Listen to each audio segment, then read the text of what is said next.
বিভাগীয় কমিশনার জাকির হোসেনের সংবাদ সম্মেলন।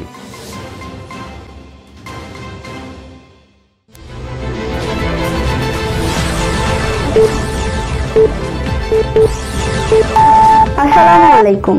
এমকে টেলিভিশনের পক্ষ থেকে আপনাদের স্বাগত জানাচ্ছি আমি আশুরা খাতুন নদী। শুরুতেই শুনলেন সংবাদ শিরোনাম, এখন ডেস্ক থেকে বিস্তারিত।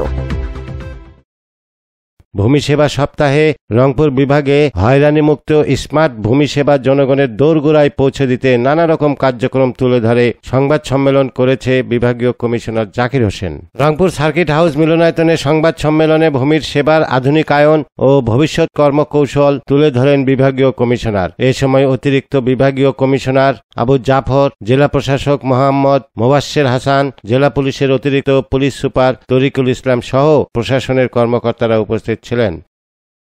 Mohammad Rabiul Islam, news desk, MK television.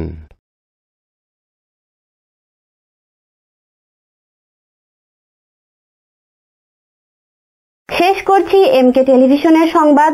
এতক্ষণ সাথে থাকার জন্য সবাইকে অসংখ্য ধন্যবাদ।